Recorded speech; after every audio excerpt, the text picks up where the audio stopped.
So మొత్తానికి ఇప్పుడైతే అల్లు అరవింద్ ఇప్పుడే చిక్కడపల్లి పోలీస్ స్టేషన్ చేరడం జరిగింది.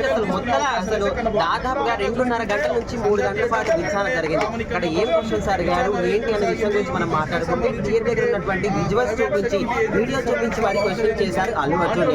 ఏ విధంగా అంటే మీరు మీడియా ముందుకు వచ్చి అబద్ధం ఎందుకు చెప్పారు, మీకు అక్కడ మహిళ చనిపోయింది, ఇక్కడ నుంచి మీరు వెళ్ళాలని చెప్పినప్పుడు కూడా మీరు వెళ్ళలేదు, అండ్ మాకు నెక్స్ట్ తెలుసన్న విధంగా మీరు అబద్ధం ఎందుకు చెప్పారు. అదే విధంగా చూసుకుంటే మీరు సినిమా అయిపోయిన తర్వాత కాదు మధ్యలోనే వెళ్ళిపోయారని చెప్పారు. కానీ ఇక్కడ క్లియర్ గా అందరికీ తెలిసింది ఏంటంటే జాతర సీన్ అయిపోయిన తర్వాత మీరు వెళ్ళారు. సో మీడియా ముందు అబద్ధాలు చెప్పడమే కాకుండా అదే విధంగా మీరు లాపరంగా మీకు మధ్యంతర బెయిల్ వచ్చింది, ఆ బెయిల్ కూడా అధిగమించి మీరు లాపరంగా లిమిట్స్ ని క్రాస్ చేసి మరి మీరు రేవంత్ రెడ్డి చెప్పిన వ్యాఖ్యలకు కారణం మీరు కూడా మళ్ళీ రిటర్న్ కౌంటర్ గా ప్రెస్ మీట్ పెట్టి ఈ విధంగా మాట్లాడడం అసలు కరెక్ట్ కాదనే విధంగా కూడా ఇట్లా పలు విధాలుగా కూడా లోపల ఆయన విచారణ చేసినట్టు తెలుస్తుంది. సో మొత్తానికైతే ఇక్కడ చిక్కడపల్లి పోలీస్ స్టేషన్ పరిధి చుట్టుపక్కల మొత్తం కూడా పోలీసులు కట్టుదిట్టంగా మొత్తం అన్ని రోడ్లను కూడా బ్లాక్ చేస్తారు. మీరు ఒక్క మీడియా పర్సన్ కానీ సాధారణ ప్రజలు కానీ ఎవరిని కూడా లోపలికి రానియకుండా ప్రతి ఒక్కరిని కూడా కట్టుదిట్టం చేశారు. ఎందుకంటే మనం లాస్ట్ టైం చూసాం అల్లు అర్జున్ ఇక్కడికి పోలీస్ స్టేషన్ తీసుకొచ్చినప్పుడు ప్రజలందరూ కూడా ఎగబడ్డం కానీ ఇక్కడ కూడా మరొక తొంగి స్లాట్ జరిగే ఛాన్స్ కూడా ఎక్కువగా కనిపించాయి. సో వాటిని కూడా దృష్టిలో పెట్టుకొని ఇప్పుడు మాత్రం ఇక్కడ కట్టుదిట్టమైన చర్యలు తీసుకున్నారు. ఎక్కడెక్కడ కూడా అందరినీ కండక్ట్ చేశారు కాబట్టి